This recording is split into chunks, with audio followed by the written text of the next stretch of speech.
Well, you No, gotta okay. create a character. That's the whole thing. But I don't want to stand in side of that coffee shop. They are. She showed Yeah. me. People stand in a sweaty costume for like 12 hours. That's not about that life.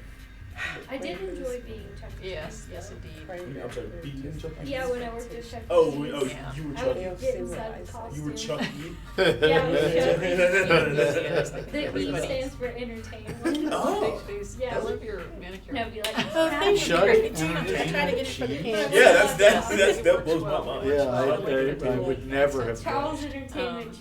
I know. Yeah, that's his I full know. name. That's way less creative than I I would thought. get Wow. in a costume. This is live, and this is what it looks So like. corporate. I'm really glad I know that about you. I'm glad I know that you won't be a guy. It'll be on, I worked at Civics. mostly one of those And it's people who recorded does too, the right? Not for me. at the I've got more entrance work to exit. do.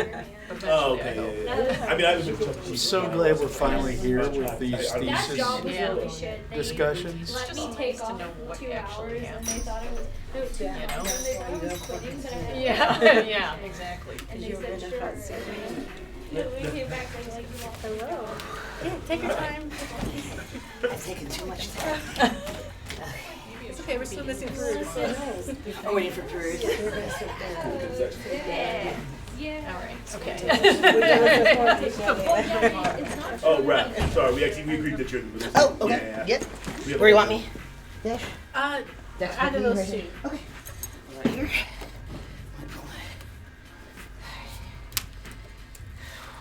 This is like a new thing. What? This is different.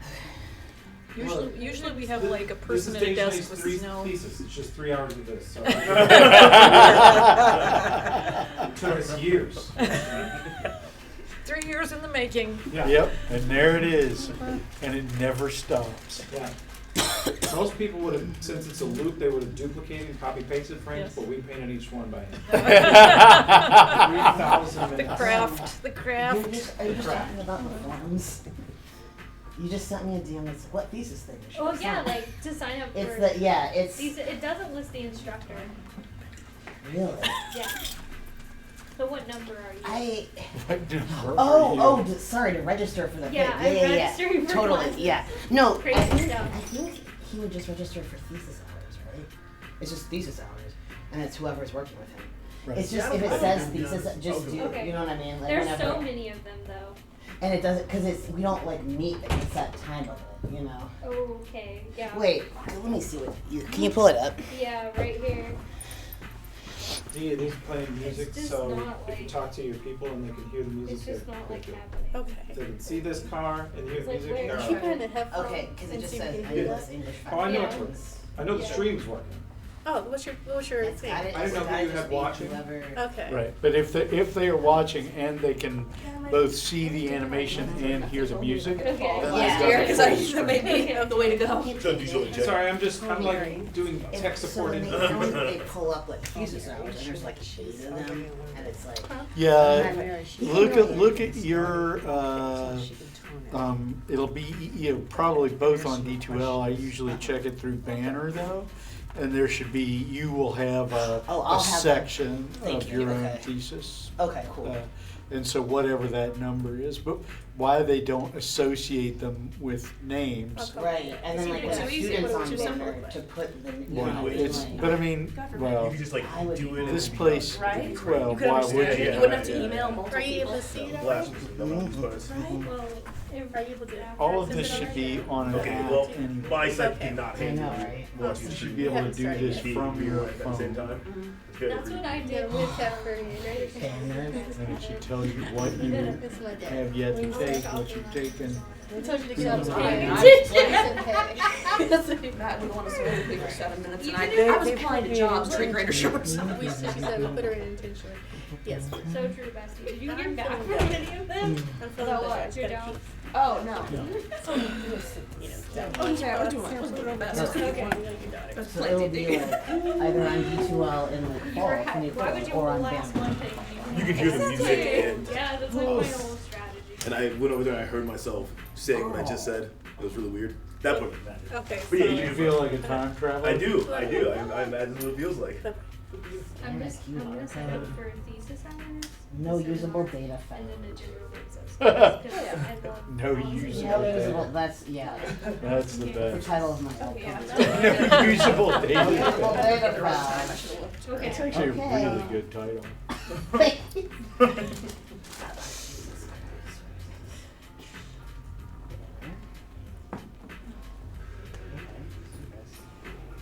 I actually have to get into D2L, but that's tomorrow's problem. Yes. No, I'm not seeing it. I can't figure out how it known this web harassing. So there should be proof of that somewhere. Do I just sign That for seems one? really nice. No, Graham, don't do that. You're Okay. figuring it out right now. So sorry. Oh, you're fine. I went into like every section. That's fair. So you'll be sitting right there. Yeah, we have assigned seating. Yeah. I didn't know, I I had no won't say it idea. was my choice, but it's It's actually, it's audio now. yeah. You're allowed You're allowed to. I, Yeah. absolutely. I was shocked they In didn't fact, do if that. it were, I should shove back some. But I'll try to dampen. I'm not gonna do it. Don't do that. I apologize. Graham, this is gonna be an It's okay. adventure that I'll It's have not an issue. with Salukis later to figure out what. Registration's open like yesterday, so you have time. It opened Plenty of time. today. It's thesis hours. No, it's not gonna Oh, fill out. you You're could- not, Yeah, Raph's not gonna run. objectively will not fill You out. could throw, Like, you there's could no put it way. off This is until. okay. You're not. You could do this in September. We can do it. I have one Right. until September. Yeah, I know. I mean, Okay, I was like, You know what? all right. This is messy. Okay, I have it in. So are we online? Are we streaming? We are already We are, streaming. Oh, Yes. okay, nice. Be careful what you say. Okay. I have this piping straight into David Anthony's office. If you have any criticisms about the department? All right, no, I don't. Everything's Okay. normal. Alright, Dave, you let me know when you want to begin. Alright. How you feeling? I would like to have a good time. I just want to have fun. So We're all here to have fun. we're all exactly. This is about. So I am ready. I am ready. Awesome. Okay. So I'm looking into a camera anywhere, Toby, or am I just saying? You can just talk. You can just talk Okay. to We me. thought, we thought that this would be best if you guys had it like a Oh, it's conversation. coming. Okay, cool. Okay. The Beautiful. camera is here if you Okay. need to like break the fourth wall and say something. Okay, cool. That's the fourth wall, but otherwise. Is it an AI camera, so it just automatically jumps? Nope, we got the dumbest camera possible. Okay. It took some searching, but we did All it. right. All right. Well, we are here today to celebrate the creative achievements of Dajonea Robinson, third-year MFA, who is presenting her thesis, Wallflower. I just want to introduce Dej a little bit and talk not just about how exciting it is for me to be chairing this thesis, which we were just discussing in workshop about how we've been reading this. Like, you came to the MFA with this project, and it's evolved so beautifully.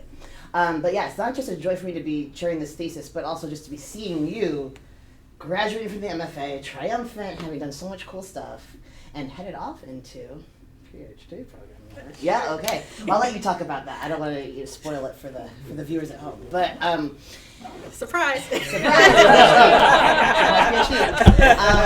so Wallflower, I'll just speak about this project a little bit. This is what you applied to the MFA with, right? And when you came in, with this project, it was already, there were so many cool themes, going on for this piece. And it was like, we talked, you spoke in your letter, and we spoke together about Jordan Peele as a huge influence, right? And not just Jordan Peele, but like everything he's doing with Monkey Paw, right? And everything he did with Keegan-Michael Key, right? In the comedy world. And so I think that like Peele as someone who is using, in particular, horror to thematize these like really profound issues of like being Black in America and like finding oneself just in the midst of all this kind of historical and genealogical chaos and trauma, while also finding one's way home, as it were, right? And that's what we see in so much of his work, and that's what we see in Wallflower. And so when we first met Robin, right? When I first met Robin, she was a young woman on a journey, and she was facing like the protagonist. Well, like the protagonist in Get Out, right? Like she was facing a whole lot of trauma, and a whole lot of sort of like intense gory metaphor, for what she's lived through and what her ancestors her ancestors have lived through. And that was all there in that first draft. But you took 3 years, and my goodness, like a sponge, you absorbed everything they taught you, right? Yeah. You also taught yourself so much. And you made this novel into something a whole lot bigger than you started out with. So as I said in workshop on Monday, this has grown. It's grown. It's beautiful, right? You still have that visceral cinematic quality to the writing, right? But now you have like settled into your themes elegantly. And I think you have a piece here that can really take you far. So we're going to talk about that today. And the order of operations is we're going to have Dej present some audio clips, right, from the novel. And then she's going to speak a little bit about the piece to all of us, right? And I personally would love to hear about the themes you're dealing with in the piece, right? But also your personal experience writing this, right? And having this it's kind of a unique experience because you did take this exact project from like year 1, right, to year 3, and there's so many different ways to do an MFA. They're all valid, and this is one of the many great ways, and it's kind of a rare way though. So it's very cool to sort of see you grow with the project. So yeah, if you could speak to the themes after we hear the clips, the themes, the process, kind of what you want us to know today, and then your personal experience, right? Okay. After that, we'll go ahead and ask you questions, okay? And you'll just kind of get the chance to speak a bit more on the work you've done. And then we'll segue on into maybe a more broader Q&A. So if the audience has any questions or encouragement, just like, it really is going to be softball. So we all love you here. And then we'll see if we confer you with another. Yeah, we're gonna have to. You might walk out. You know me, you're gonna have to convince me. So yeah. Tough as nails. Fantastic. So let's pull up warning signs first, Toby. So it's just a brief background on what warning signs is. I used 11 Labs, which is like an AI voice synthesizer. So it's all read by an AI. And then I used Midjourney to create the art piece you'll see. Then I used Pika Labs to create movement within that art piece. So this is just an excerpt from a kayaking scene. It's not the full chapter, but just a brief little moment of it.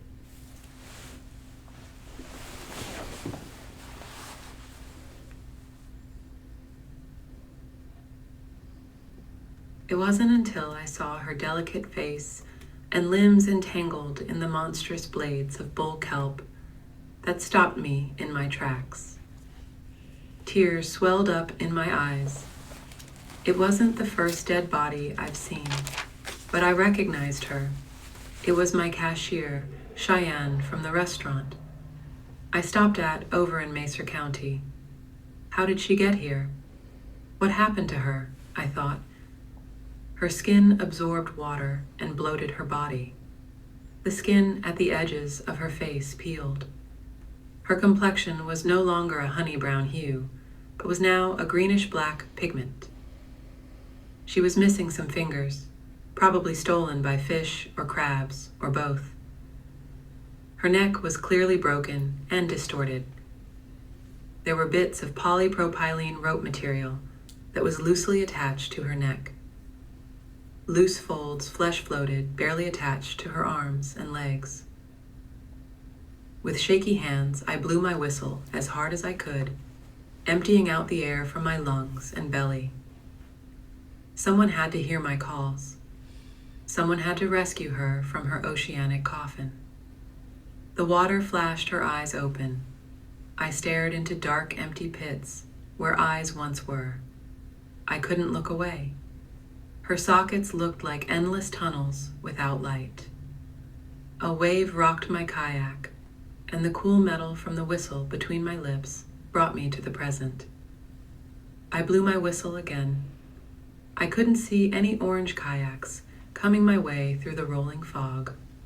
The sun disappeared behind the dense, dark clouds. I was alone. Another swell splashed against my kayak, knocking my shades into the water. Cheyenne's lifeless body was no longer entangled to my right. Her body was visibly gone. It disappeared. Was she drugged underneath by something? I thought. A red-tinged mist fell around me, I began to paddle again through the bull kelp. My eyelashes were moist with red liquid. My heart pace quickened. I was almost out of the mass of seaweed when Cheyenne's seemingly dead body surfaced directly to the left of my kayak. I let out a loud shriek. I hadn't expected her to reappear, especially not that close to me. Her eyes were still open. A wave opened her mouth. She didn't have a tongue, and critters were moving inside of her throat. God, no! I thrashed backwards and flipped into salty water. I was fully submerged in bitter water, and my lower body was stuck in my kayak. I swallowed a salty gulp of water and tried to spit it out only to swallow more. I panicked and dropped my paddle. I scooted my thighs, rolled my hips, and did those motions a couple of times. Okay, so this is like a prototype of how I would want an audiobook of Wallflower. I just used the AI to do it because I personally, I'd rather have someone else read for me than me read for myself. And the next one is Parents' Tragedy. I used real actors. One of them is a graduate from here. I won't say their name because they're pretty private with their professional life now. So it's an audio drama. So it's dramatized. So I have some sound effects. This is also a prototype that I presented my first year here, spring in your class, I believe. So I kind of went back in to level out some of the audio. It's not perfect, but this is a prototype of what it could be if I choose to have like a dramatization of Wallflower, which I most likely will, just for fun. It's a good idea, yeah. And it's cheaper. Uh-huh. Okay. Oh, sorry. This is a horror story, essentially, so if it's too graphic, feel free to pause or walk out if you need to. I'll just walk. Actually, that would be. If you can freak me enough that I have to leave, you absolutely win. I've been begging my graduate students. You finally did. I freaked him out. Yeah.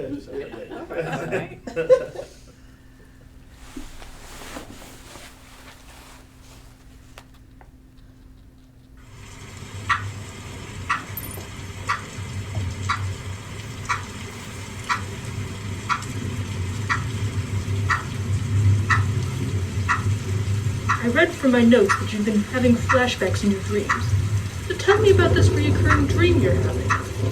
I thought you would pass this. Don't be afraid. It can't hurt you anymore.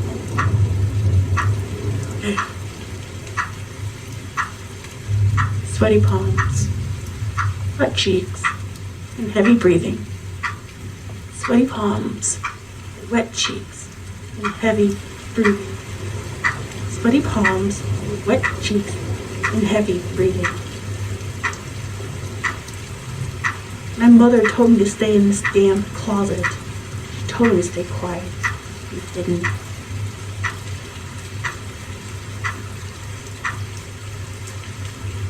Shame on you.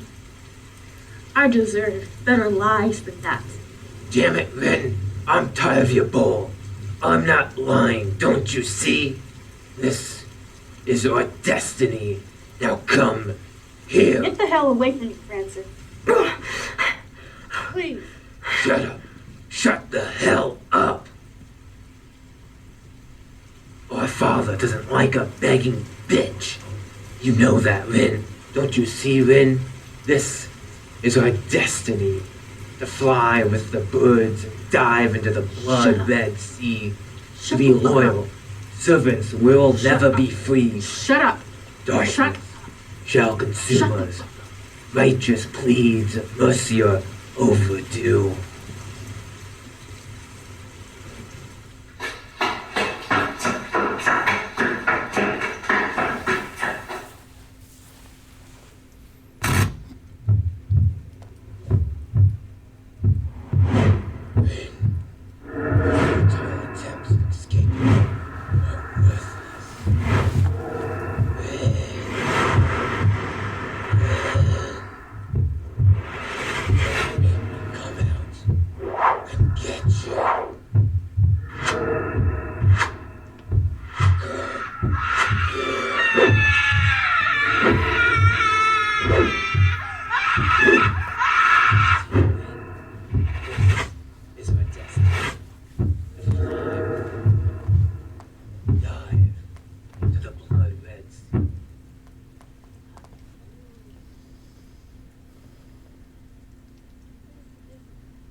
hell. You foul son of a bitch.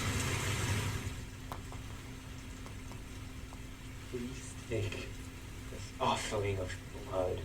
We will never be servants to the false god. Show us the way to nurture our dark side within. Therefore, we can live in a world where it's just sin. Oh, baby, don't cry. Shh. I love you, my sweet friend. Don't you see? I'm doing what's best for our family.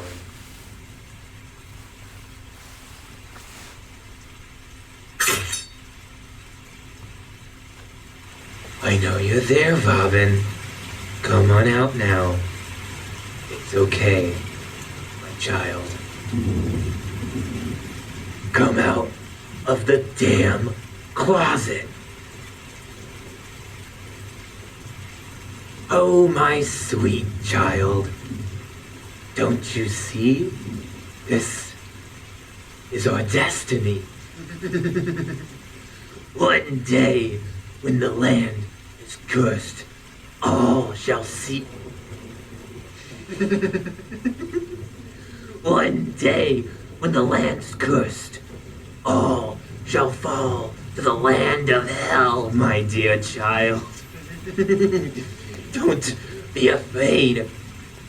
You'll join us soon enough.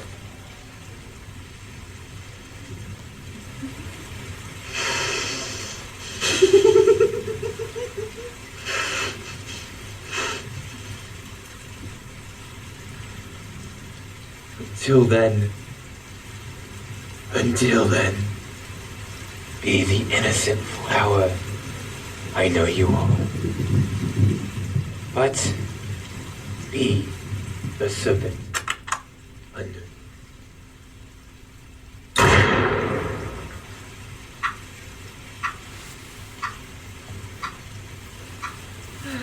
I'm afraid that's all the time we have for today's session. I think we're off to a good start.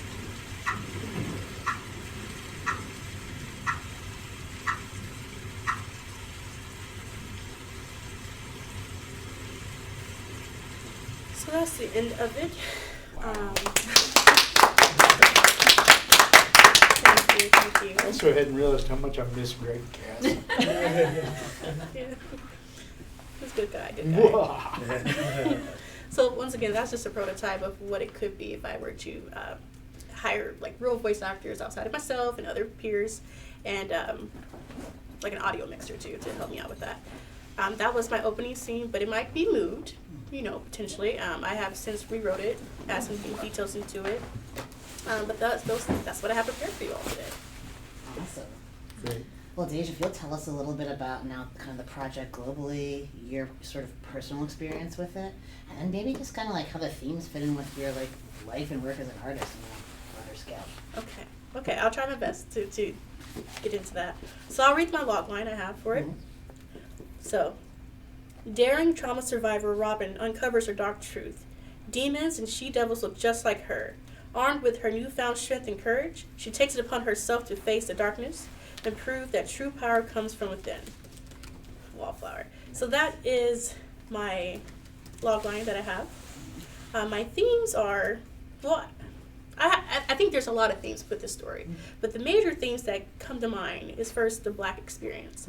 And truthfully, it kind of bonked me on my head recently that it is a Black experience. Like, these are experiences that not everyone has, and I didn't fully conceptualize that. Like, yeah, I wrote it, and I know that I experienced it, but not like the weight behind it. So when I say the Black experience, we see it through Robin's eyes. This is her story mostly, but her peers are also all Black, and they all have their own lives. They all experience different things. So through Robin's experience, she gets a job, right? She thinks she has a job, but then she finds out that no, she doesn't, and there's no real reason why she didn't get the job besides microaggressions or subtle racism. And that happens every day. I mean, it could have happened to me, potentially. I've been told that I am exceptional, and the interview went stellar. But for whatever reason, I didn't get hired. Don't know why. Small town. Can't tell you why. But even though she goes through these horrors within her life, we will also eventually see the love. Now, that will come in my next rewrite because it's mostly just horror right now. That's how it reads. But it's also like a marginalized experience that I'm showing, like Cheyenne, during her time at the taco shop. Now, it is more explicit racism, so I might tone it down a little bit to make it more subtle, because most times it is more subtle. Yeah, it leaves you questioning, did that really just happen? And those are just some experiences that my characters go through that, even though you may not be black or of color, you can understand it and see it for what it is. So that's one of my major themes so far. And then the next one is grief and trauma. Oh, it's a lot. Most of the story deals with grief and trauma. And it is heavy. But then I realized people carry that weight. I carry that weight. Part of the trauma stemmed from my life. Like, for example, the murder-suicide. Well, I have my mom here. But I experienced a partner, he was murdered. And then I had a partner who committed suicide. So even though she deals with these things, it is a lot, people really carry those baggages. So I try to point at that. I try to show that it is messy, and everyone's process will be different. Even all my characters actually deal with grief and trauma. For example, Voight, Robin's partner, he was a slave trader in his previous life, so he has to deal with the generational trauma of his actions. Reese, she was a slave, and she killed her children, like in Beloved, by Toni Morrison. I tried to find a reason why could someone kill their child. I see it on the news all the time, but there's no real good reason. But I did enjoy the reason of slavery, having to end your child's life because you don't want them to go through what you're going through. She doesn't carry that weight, and she doesn't carry it very well. She harms other people because of it, because she's so hurt. Genesis, you'll see in later drafts, she has trauma too, from her time during foster care and her own trauma through her family. And she wears her trauma on her sleeve, but she hides it in a facade that she's tough. But truthfully, she's just hurt too. So grief and trauma is another major theme. It deals with like triumph too. At the end of the day, Robin does enact on revenge. She does. She kills her attacker. We'll later find that out. But she forgives herself. And she forces other people to forgive themselves too. Like, she shows Reese who she is as a person, and shows her past transgressions, and forces her to face that, to forgive herself. It really deals with resilience and the power of self-love. Because even though Robin's life is messy, her choices are messy, the things around her is harmful, she still finds it within herself to love herself and to love her scars and to become a better person because of it. Those are my major themes. And I guess I can get into inspiration, right? Sure, yeah. So I had a lot of inspiration. So I had to take it from the top. I got to take you from who I am as a person. So Wallflower stemmed from a story in high school, 12th grade AP Literature, right? So I was never the best student. I won't lie to you. It might be different now. You guys love me. But like, I wasn't the best student. I hated homework. So I needed to fill some pages up. So I simply just wrote a story. It was just a story. It had no purpose. It was just, okay, this is what's coming out of my mind. I got to fill these pages up. And that's where it birthed.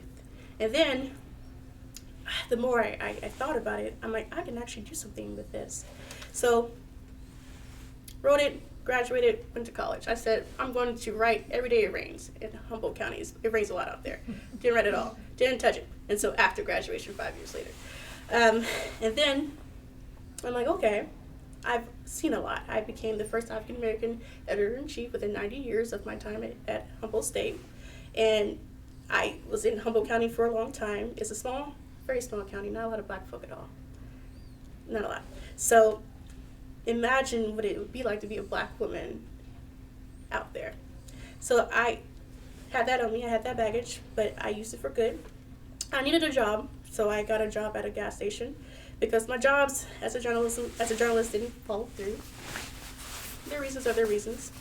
Even though I was qualified, there's like budget cuts. Person who hired me didn't get hired back. I couldn't afford to freelance because I had to eat. So I took a job as a gas station attendant. And through there, I saw the upper middle class. I saw the upper middle class. I saw the chronically homeless. I saw people living below the poverty line. I saw people who were addicted to drugs. I saw all kinds of things, and I saw how they treated me as a person. So I was an observer. I wrote down what I saw. I wrote down what those interactions made me feel, and I put them into Wallflower. The gas station scene. It took me months to write that. Sorry, excuse me, the taco. That took me months to write because it hurt. It hurt. I didn't want to write about that. But that's how they made me feel sometimes. That people say racial slurs to me. I mean, they had their own things going on. But I had that happen. I had people like throw money at me, all kinds of things. Being a gas station attendant at a full service gas station, I pump people's gases. So I poured that into my book. So then it came time to read. I didn't read a whole lot growing up, like not as much as my peers did. And that's partly on me, okay, but also on like poverty, access to it. Sure, I can go to the library, and I did, but if you don't return your books, then the fees come and you have to pay those fees. Didn't tell my mom about it, but I knew I had it, and I knew that they kept building, so I'm like, whatever. I read in high school. I read like Don Quixote, Anna Karenina, The Yellow Wallpaper, A Child Called It, but not so much for me. Then I started reading Wattpad, and I read stories by amateurs. So that's what I read, and of course Twilight. But I didn't read a whole lot outside of that. And then after college, I'm like, I need to read more. I have time to read more, so let's read more. So I went to like used bookstores and got books. At that time, I didn't know about Black horror writers. It didn't dawn on me. And I'm sad to say that, but it never dawned on me. So I got a book, forget the name of the book, but it's about a story about family. Next thing I know, they dropped the N-word, and it had nothing to do with the story at all. I'm like, you could have just left that out. So that really triggered the thought, I should read some books by people who look like me, who has something that I can relate to, because I couldn't relate to that. I'm like, I don't appreciate you saying that, because it had nothing to do with the story at all. You could just cut it out. So then I started to consume more books. So I Googled it. I'm like, who are the Black authors out there? So I found Tanana Reef Dew, I found Octavia Butler, I found Toni Morrison, Victor LaValle, and I started to consume. And then I came here and I consumed more. And then I used their words. I kind of like studied their language, because language is a big thing. Words are hard. It's hard to talk to you guys. It's hard to talk to my peers. It's even harder to write them down. So I just listened, and then whatever thoughts were triggered, I wrote it down.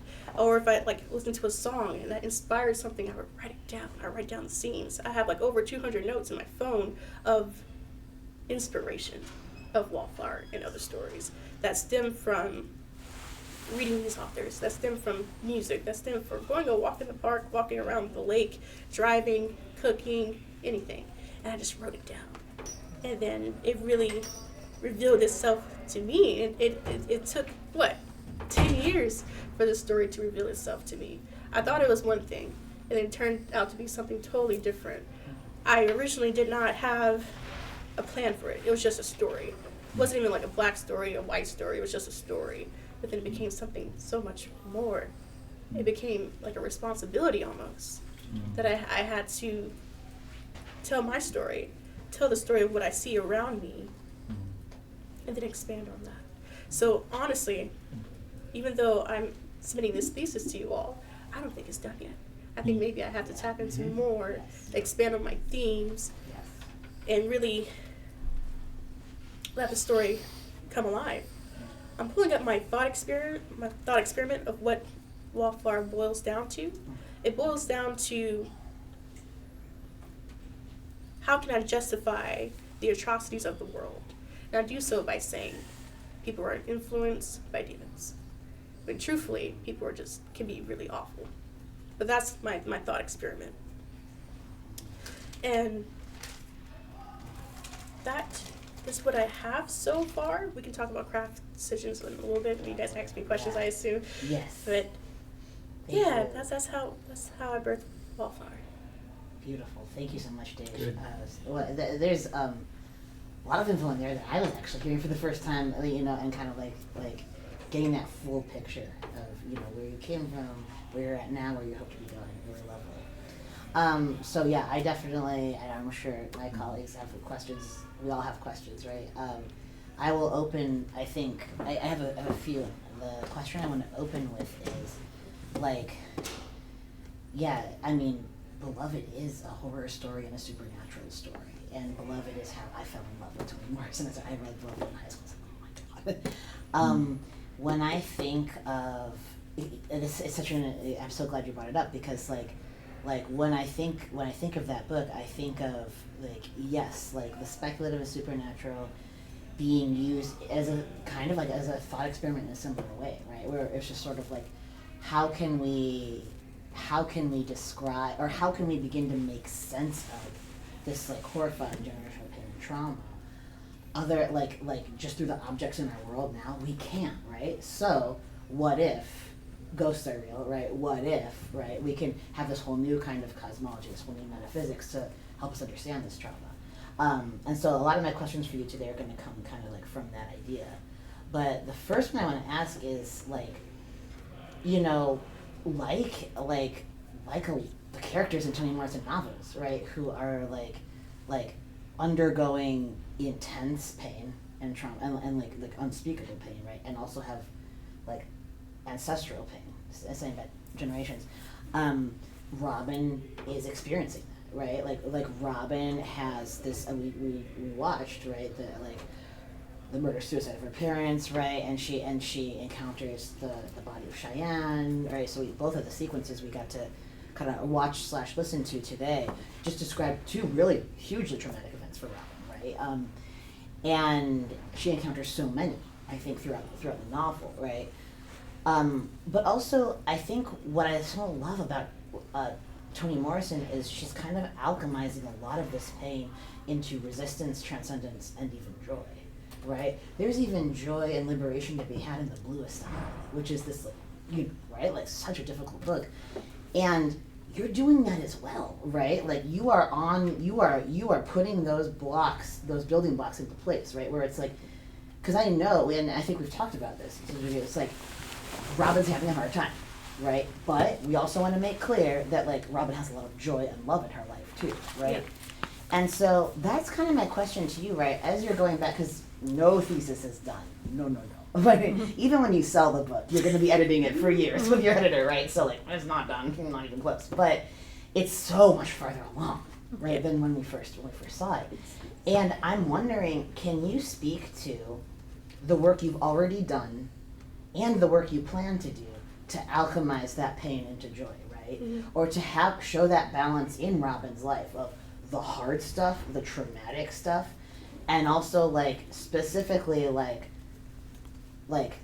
the black joy and the resistance, right? And kind of like how we can both confront history and, you know, build a new future, right? And that's what like you're bringing in the speculative in such a cool way to kind of help with that. So I'm wondering if you could talk about, like, what you've done and what you hope to do with this project to that effect. Okay, I'll try my best. So when I came in here, as you all know, I didn't know what I didn't know. That was just what it was. I just told a story. Like, what's in my mind? So I went back in. And I really started to add those beats to it, like the story beats to it. From what I learned from all of you all, from screenwriting to prose. So I went back in, and I'm like, okay, how can I show that Robin's still dealing with her trauma? Because I can just do more, like, too much exposition, and I did do that originally. So I pulled back. So I showed her triggers, because we are all triggered in human life by little things, whether it be a scent, a thought, a conversation. So I really wove that into the story, that sometimes she's triggered by things. For example, not getting that job at Plaza Street, and not really knowing why, but not wanting to tell her aunt, who is her caretaker, that she didn't get the job. So she didn't want to lie, which led her down a rabbit hole of when she did lie. And she wasn't okay. So I worked in that story beat there too, to show that pain. But then, now I know I need to add more joy to it. because even though I have a lot of horror, I don't have enough joy. So I'm going to add beats that talk about what she do on her downtime. So for example, like she'll go hiking one day. Maybe she'll see something a little fishy, or maybe she'll just have a good time. Cooking on the phone with her aunt. I'll probably show that as well. Painting her friend Genesis and her cat. Her cat Salix. So Salix is a pivotal person, creature. Familiar. Yeah, exactly that in her life. So I'm gonna work that in to show that joy. Robin still sees the best in people, like Sonny, for example. He's a strange guy for the most part, but she tries to give him the benefit of the doubt here and there until he just pushes her over the line. So she tries to see the good in people. Her friend Genesis can be a little toxic sometimes. She can be, but she still sees the good in her for the most part. Voight. So something about Voight, we just don't know exactly what's going on, but she still enjoys him. She sees the good in him. She will have some resistance toward the end, when he tells her who he is and what he is, but she'll still likely come back to him because of who he is as a person now, not because of his past transgressions. So she's going to have to confront her past. She is, if she's going to. If she's going to do so, well, she's been doing that throughout the novel. She's been confronting it because it keeps forcing itself onto her. Like, she has no choice but to go through those beats. But when she fully forgives herself, when her story is fully realized, toward the end, when Reese puts it back in her face, like, you did this, your family thinks this about you, it's all your fault, yeah, but she realizes it's not her fault. Yeah, she's carrying this weight, this baggage, but it's not her baggage. And she's going to strive for a new future. And she's going to bring all that she can with it, and those who are around her, push them to strive for their best future too. Absolutely. The one that I want to add, and then I'll open the floor to the painting impurities, is I think it doesn't even need to be, right, like, here's the joy, here's the pain. Mm-hmm. I think what's so powerful in particular about the Genesis friendship and the Voight relationship is they're both at once, right? Like both, like Genesis and Voight are in pain, right? Robin's in pain, right? But that group also experiences joy, right? Genesis and Robin experience joy, Voight and Robin experience joy, right? You know, and it's always a gray area, right? It's always the fact that, like, it's never black and white, it's never one end of the spectrum or the other, but like pain can alchemize to joy, can alchemize to pain again. And I think like, you know, it's more a matter of they're both here at once and we're reaching towards that joy, right? Than it is like the demons happen, like we see the corpse and okay, but at least we get to cook a nice dinner. You know what I mean? I'm like, cause like that I think there's more power in the admixture than in the juxtaposition. Okay. And that's what I really love about what you're doing with Genesis and Voight, both, right? And the pain she feels when she thinks of Cheyenne, right? Mm-hmm. So we could talk more about that when we have our one-on-one. But yeah, that's a very, very good answer. Thank you.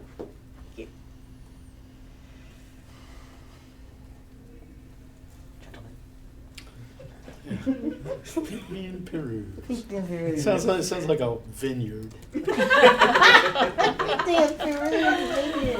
It does sound I was very lush and green. Yeah. A wine tasting at the Pinky and Peru. Let's do it. P&P. Yeah. Do you guys have any questions for me? Yeah. Well, I mean, yeah. We don't have to. We don't. No. I want to talk to you. Well, one thing.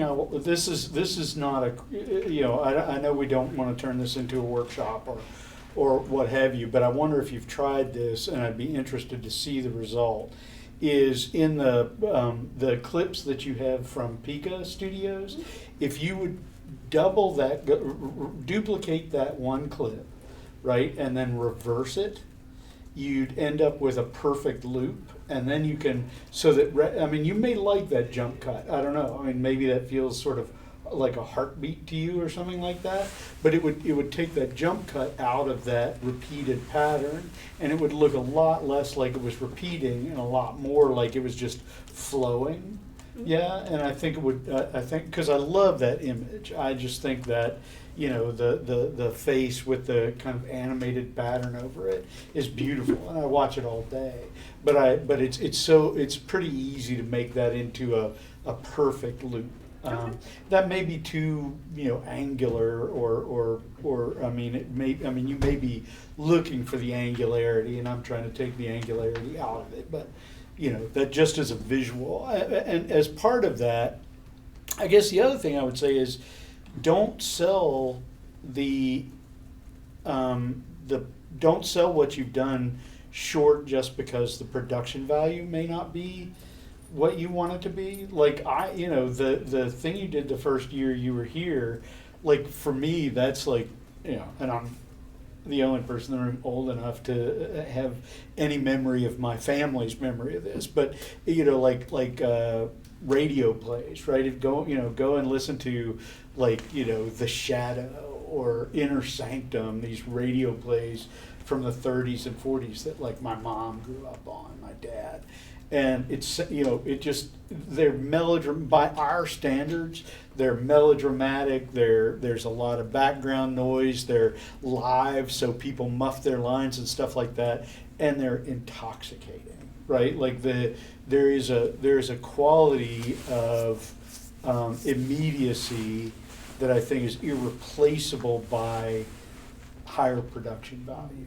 And so yes, I mean, you want higher production value, you want people who are paid millions of dollars and you're paid millions of dollars, but don't undersell what you've already got in your pocket, because it's really cool.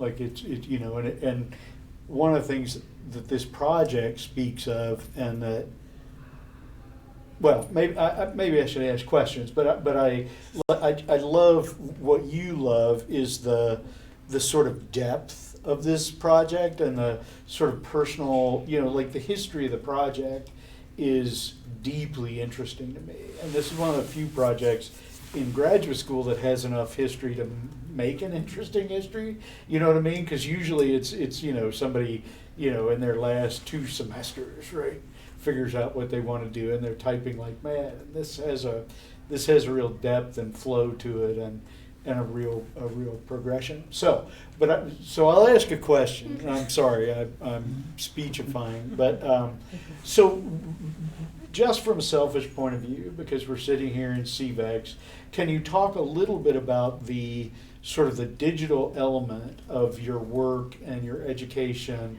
And obviously it's not primary to this work. This work is primarily a prose work, but you've got elements, right? You've got visual elements, you've got audio elements, and can you just talk a little bit about how that entered your workflow and what it did to your brain, to the novel, that kind of thing? Yeah, totally. So I came to SIU partly because I got in, but also when I Googled you guys, I saw that you all were digital humanitarians and coming from a journalism background, I think I'll be a good fit there. So I saw your lab. By the way. Right, did some amazing things here. So then I saw your lab. I'm like, oh, I want to get in there. And then spring semester of my first year, I did.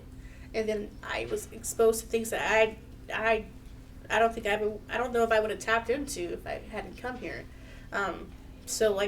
Using AI, right? And then using AI for your class my first semester because you wanted a digital element to it. So I'm like, all right, let's just tap into it. And I did. So I'm like, okay, I knew I wanted to visually see Wallflower because I'm also a visual learner. I'm all kinds of, anyways. So I said, well, what would it look like? So I plugged in a piece of my prose, like how you saw there, and I just put it into Night Cafe, which is an AI art generator app, and it created something. I'm like, oh, this is nice. This is really nice. I can do this. I can keep doing this too because it feels good. I wanted to translate my work visually, and I did that. So that's how I started doing the AI images. Same as you saw with my little showcase there. Those are works I created with AI. So I did that. Then I'm like, what else can I do with that? So I just stuck with it. I kept revamping myself. I kept sticking with AI as it progressed. And then I wanted to do more audio work. And I can be a little insecure about my own voice. I'm like, okay, how can an AI read my work? So I started tapping into that.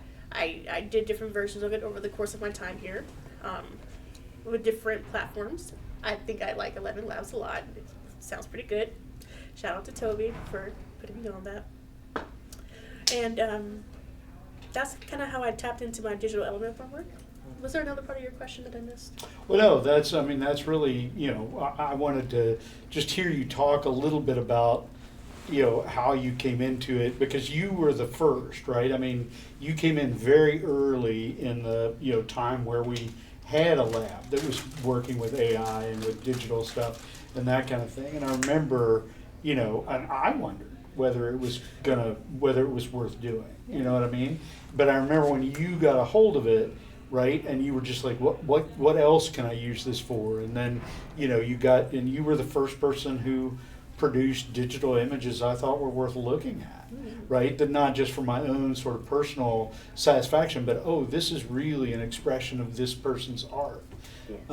And so it has really contributed to this place and to the vibe that we've got here and what I think we've managed to create. And so I was just interested to hear kind of how that story felt like from inside, because watching it from the outside was it was a revelation for me. Like it confirmed for me that the things I thought to myself were actually able to work out in the world, and were able to help talented young artists, find a voice, find a way to express and that kind of thing. So it was, I'm just delighted to kind of hear the story again. It'll never get old. I'll just play that piece of audio whenever I feel depressed now.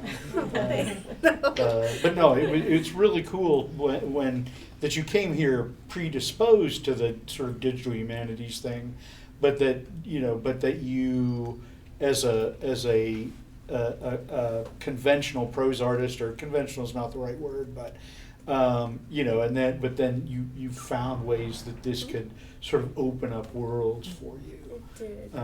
And that's that's just it was just so much fun to watch. Thank you. To go along with that, I really wanted to see my work like showcased visually, but then I had the opportunity to do it myself, like almost for free. Or practically for free on different platforms. So I really love that. And I even used like ChatGPT as a writing partner back when ChatGPT first popped out, just to see what it could do with my novel. And I soon found out what Wallflower is not through ChatGPT. So I found that to be very helpful. Yeah, well, you got deep research out of it. I do. And I think groundbreaking research. I mean, you were first on the spot. It's about Midjourney 3.0, right? So you were so early into that fray, and so early to be able to get past the kind of wow factor and get into like, okay, but does this really represent us? Does this represent me? Can it represent me? And what battles, what struggles do I have to go through to find myself in this, in this medium? And it's just been, like I say, that was a whole new thing for me, right? Because I was still in thrall, that I could type in kind of whatever I wanted. Have you heard anything about Sora, S-O-R-A? No. Okay, well, it's not out yet, but it is the new text-to-video platform. And as soon as Sora comes out, I want you to start plugging stuff from your novel into it. It'll produce up to a minute's worth of video. And it looks really good. Have you all seen this at all? It particularly, I think, in the filmmaking world, it's going to be, because, right, like Pika does some interesting stuff, but it's 3 or 4 seconds long. Yeah. Right? Well, this is, we're talking much more complex scenes. And so look up some examples, but what you've started here, I think, is going to carry you well into the future. So instead of asking questions, I've apparently just told you about your own work. But I find it so satisfying. I mean, maybe. Well, I'll ask a question. Tell me though. You're writing in what can be thought of as a sort of melodramatic genre, right? Like you didn't go for high lit, right? You're writing a horror story, and there are demons and drowned bodies popping up, and right? Horrible images and nightmares and revelations and that kind of thing. So was that? What do you make of that? What do you make of horror? I mean, because we talk about Jordan Peele, right? And and a movie like Us, for instance, is a movie. Like, the more I watch it, the more I appreciate it. You know what I mean? I'm like, oh, I didn't get this at all the first time I saw it. And but he's also working in a sort of unrespectable, part. Now he's bringing it into respect. I think he's. But what do you make of the fact that horror is a genre, whereas like like angsty middle-aged white people novels are not a genre, that's just literature, you know what I mean? Like it's I just think it's an interesting place to be. What do you make of that, if anything? Yeah. I make of it as horror can be real life. Horror is real life, which also ties into my PhD question that I plan to explore, which deals with Afro-horror and Afrofuturism and how it ties to the past, present, and future selves, and how that's all correlated with generational trauma. So we are just storytellers, and sometimes our stories are horrific. And I got into horror movies, I think, mostly because of Jordan Peele. Because oftentimes in most horror movies, the black person always dies, and they always die horrifically. And honestly, growing up, I noticed that. I really did.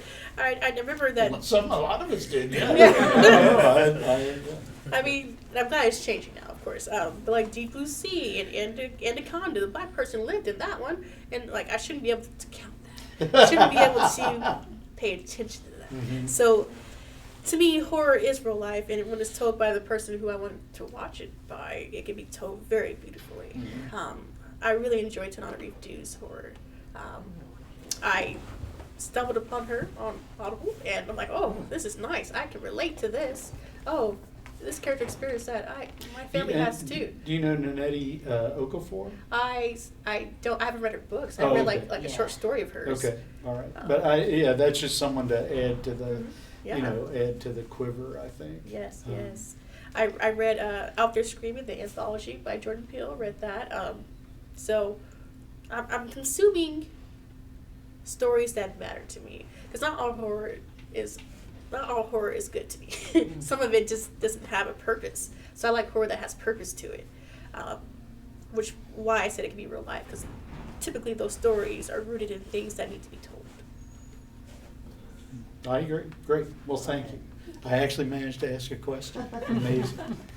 Dajonea, when you plan on taking this into the future, you said you wanted to work on it some more.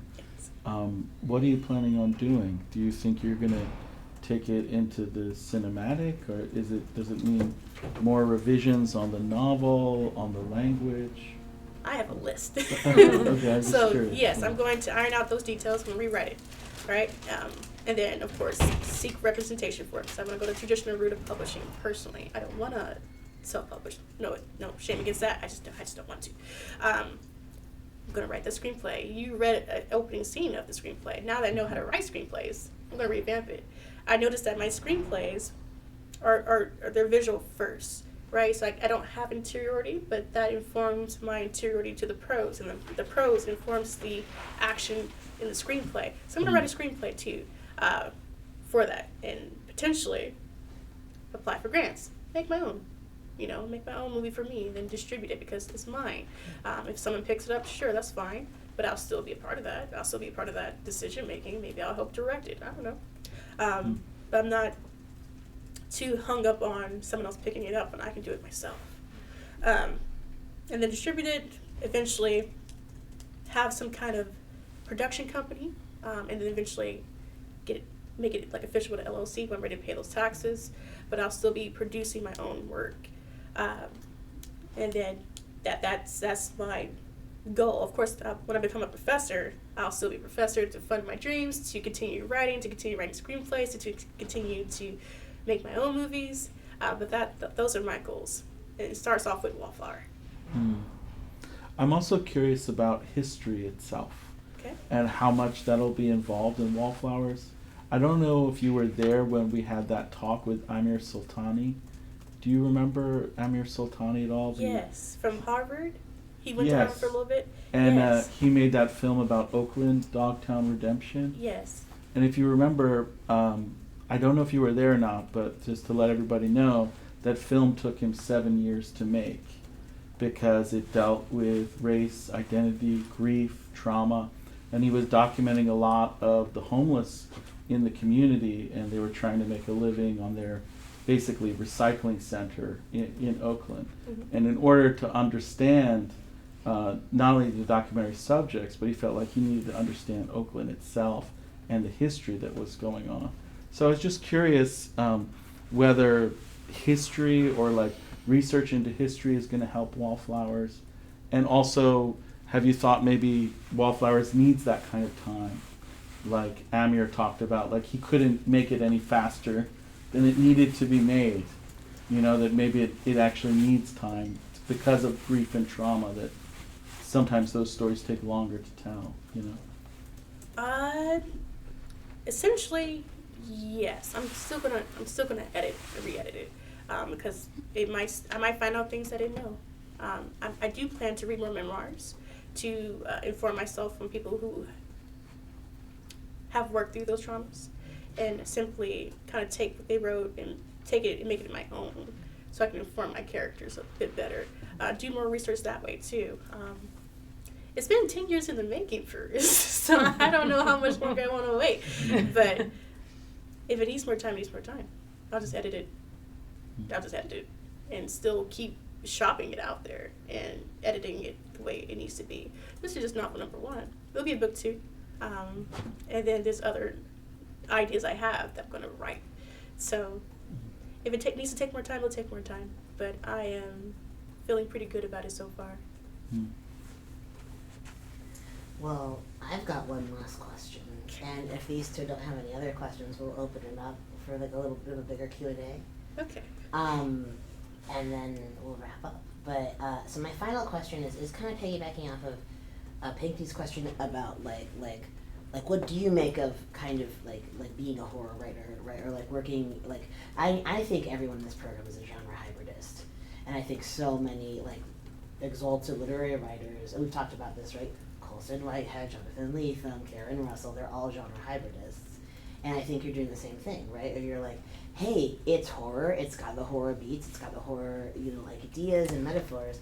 It's also like literary. It's also a romance, right? And there's just so much, like, there's so much we can do to kind of like create these patchwork or hybrid pieces that really sing. And my question to you is like, going back to Beloved, and also going to writers like also Colson Whitehead, Rivers Solomon, who I know I've recommended to you. We could talk about it. Unkindness of Ghosts, I really want you to read.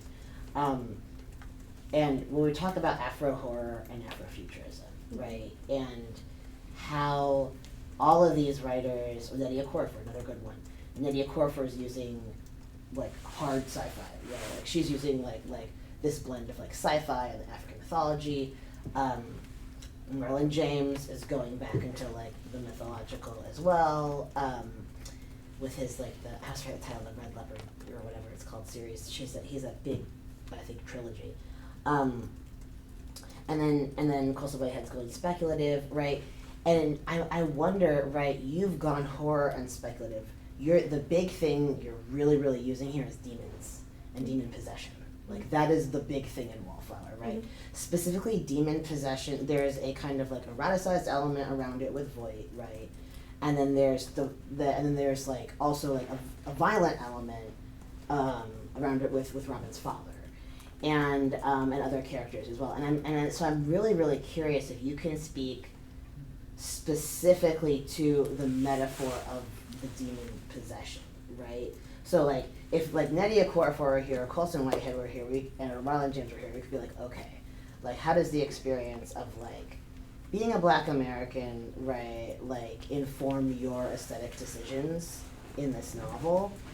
And that's kind of the question I want to pose to you, right? It's like you're thematizing Blackness, you're thematizing Black womanhood. You've got these men in this book who are possessed by demons. they're traumatized, right? You got people with past lives who are slave owners and slaves, right? And so I'm curious about demonhood, past life, whatever, right?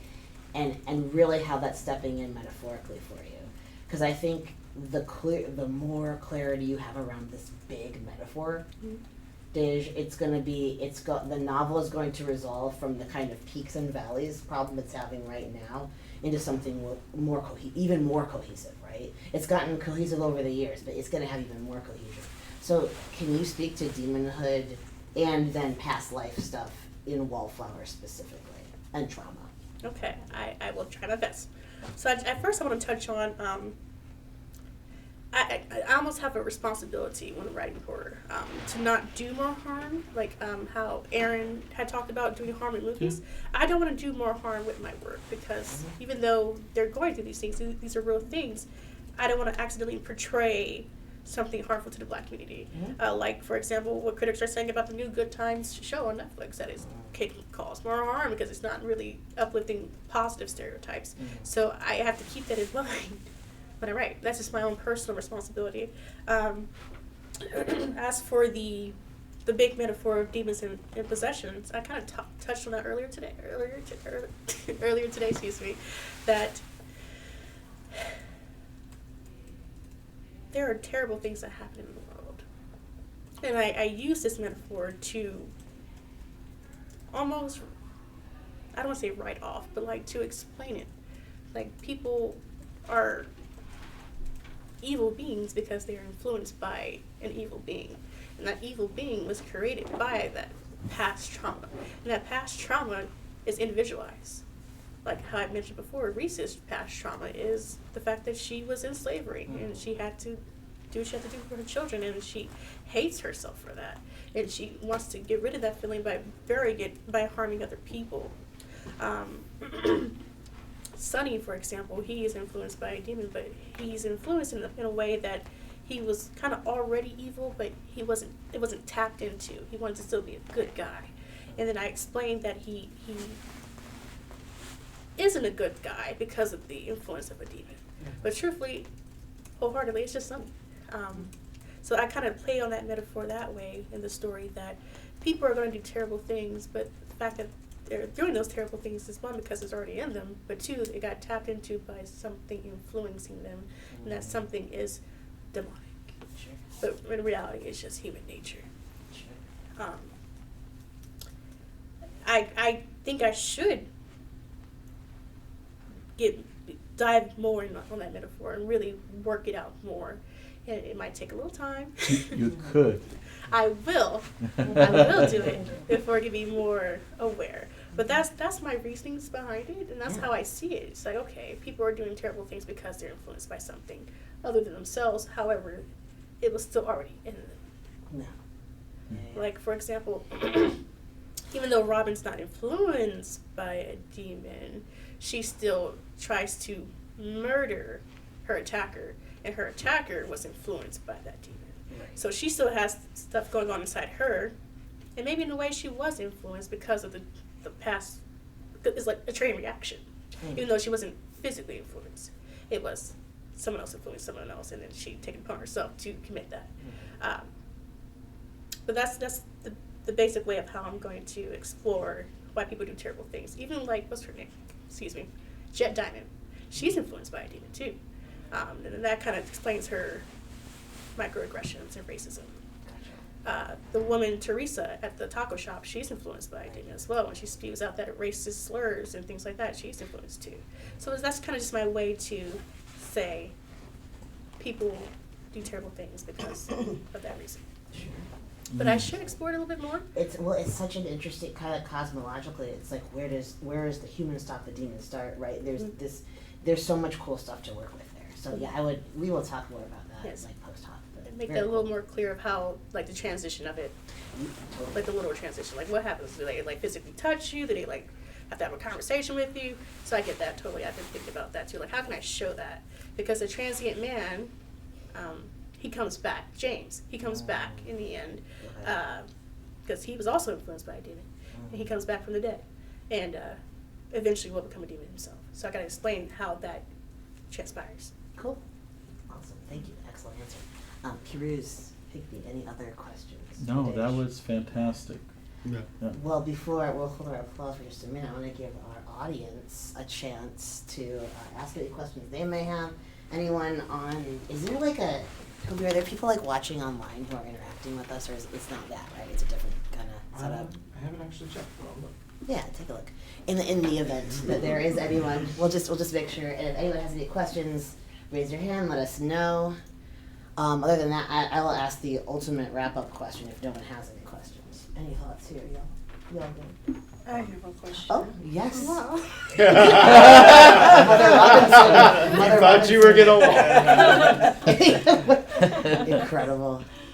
I know the type of person you are. And in creating this terrific, extraordinary work that you're doing, you have to pour it out yourself into it. So what do you do to protect yourself, to keep the light going in you? So after you get into your creative zone and you're writing and creating, how do you bring yourself back out into the light? How do I do it? I kind of distance myself. Like I see myself as like an observer, right?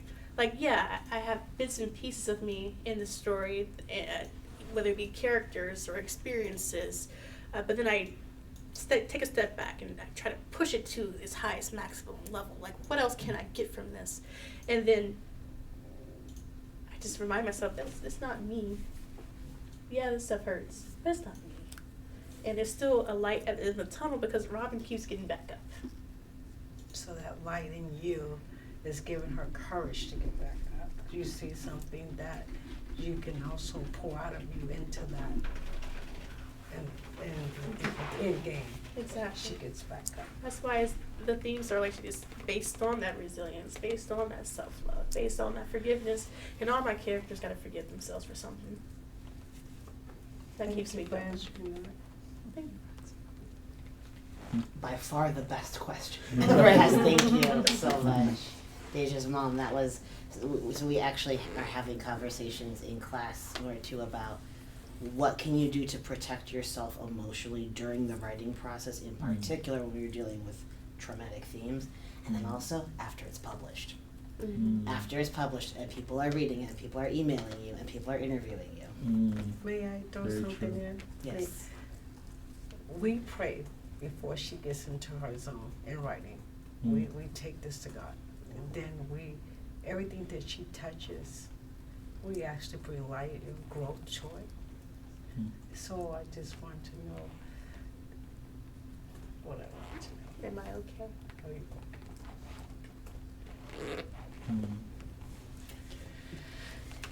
Wow. Incredible note to end on. Thank you so much. This, I think, with the kind of imprimatur of my colleagues here. Oh yeah. Yeah, I think we're all feeling pretty confident about offering you, if you'll take it, an MFA from Southern Illinois University. Congratulations, Dej. Congratulations. Incredible. Beautiful. Beautiful. So proud. Wow. Bye. All right, well, that's that was Dajonea's thesis. Thank you all for watching. Thank you. Yes, I love yes, you all. yes.